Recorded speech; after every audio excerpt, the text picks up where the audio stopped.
image, Stacy and I, we like to put our mouths where our mouths are, but we like to tell stories as well to kind of show that we can get up here and do this as well, because it's nerve-wracking and it's scary and it's really fun. So my story, I'm going to tell a story. I haven't told one in a while. This is about my grandmother and how she could talk to God and God talked the freak back. When I meet someone for the first time and as I get to know them, there are 3 or 4 stories that, and I'm sure we all have them, those 3 or 4 iconic stories that are our mythology, our thing, that define who we are, and we tell everybody in different forms, but that story always comes out. And the story of my grandmother and my religious upbringing always comes out, because I found as I'm an adult, my childhood is one of quiet, very quiet awesomeness. I'm the daughter of a second generation watchmaker. Yay. I've never met anyone else that could say, "Oh my God, me too." And same thing with my grandmother. I'm the granddaughter of a woman who, when she was 26 years old, her husband signed up to go to World War II. He drove to Memphis, which was 90 miles away. She stayed home with the 4 kids. He drives to Memphis to sign up to go to war. And they sent him back home that day and say, "I'm sorry, sir, you have leukemia. Go home and spend time with your family." And so a year later, she's a single mom of 4. And no means of support, living in a small southern town on her own. And at that point in her life, something comes to her and she begins to hear the voice of God. And she'd always been raised religious, and religious in the means of a small southern town where the Baptists and the Methodists and the Presbyterians reigned supreme. She was a different kind of religious. She was doing church on Saturdays, a very small church where they believed in prophecy and end times were right now. And her mother had told her this always. So she decided at that point to start her own church. Not start going to church, not start to be a deaconess in her church and work her way up, but to start her own church from nothing. And she would always tell the story that even if her kids had no shoes and nothing, they were dirt poor, they always paid their tithes and offerings in the hope that it would come back to them somehow. So she went out in the neighborhood, got all the other poor children, and would bring them to her house on Saturday mornings for church. And this grew and grew. Her kids would, and I found this out today, because in researching this story, I'm finding that my entire family has taken different bits of this as their own, as the thing that means to them. And I found out today that the kids, her 4 children, would go out and they made friends with the Dr. Pepper distribution man. This is in the 40s. And they had a Dr. Pepper stand. Not a lemonade stand, Dr. Pepper stand. This is why they're all millionaires now. Her children went on to be very wealthy and do very well. So they had a Dr. Pepper stand. They made all this money, a dime, penny, quarter at a time, to add on to their house and to build this church.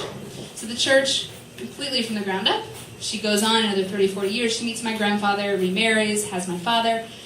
Again, at the head of this church that has now become its own denomination. And as I was raised not thinking it was anything weird to have a watchmaker as a father, I was also raised to not think it's weird to think that my grandmother was the head of the church.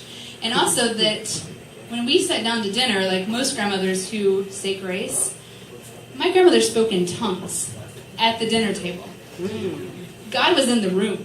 Like, he was sitting down at the dinner table with us. And it was the church that I was raised in was incredibly physical. I mean, people were laying on the floor, shaking. They were throwing themselves across the room. And it was an interesting juxtaposition, because while all the members of the church were mostly poor and lower class people, her children were not, and her grandchildren, we were raised more quietly middle class. And so we would kind of sit there, but we had to go to church every Saturday and watch. And it was really amazing. It's normal. That was what church was to me. It was people doing cartwheels for God down that aisle. So, and it was even different. So, 2 things I take from my grandmother's story, because she was, well, a million things I take from her story, because one, she was the most fashionable woman I ever met in my life. She stood this tall until her hair was done, and then she was this tall, and it was beautiful. She was 85 years old when she died, and her hair was down to her waist and white, and it was just flowing. It was beautiful, but it was always done up like this. She was so fashionable and she was so elegant when she was the head of this church. There is an orphanage in India that is named after her that she supported. She went to Israel in the 80s. I didn't realize at the time, but I was raised Jewish, but I didn't know it. Not really. But for my small southern town, it's the closest thing in the town. Our church was octagonal in shape. She designed it herself. Not an architect, but designed her own church building. Has a Star of David on top. I went to church every Saturday. Never ate pork until I was in high school. No Christmases, Passovers, and baking Passover bread with her every year was one of my favorite memories of my childhood. So I learned, 2 or 3 things from this, and one is, at times in my life when I found myself to be a single mom without any means of support and nothing to do, I have found the courage to say, why the hell not? And start things and do things, and I'm standing right here in front of all of you the same way that she was standing in front of her people, in front of her, her congregation. And also, it has caused this very interesting relationship with spirituality, because while I am not a religious person as an adult, I'm rational, but I crave that really physical response. So the times when I've gone to churches that I believe I can connect with what they're saying, I believe somebody should get up and do a cartwheel. Like, do a cartwheel and I'll be there. So, that's my story.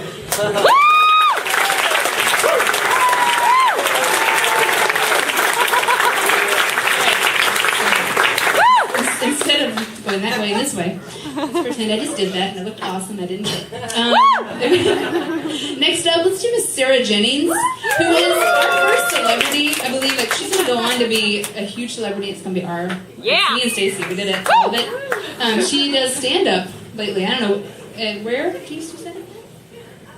The Funny Bone in Westport. She's really scared to be on stage. The Funny Bone, yeah. So, come on, Sarah. This is just a story, okay?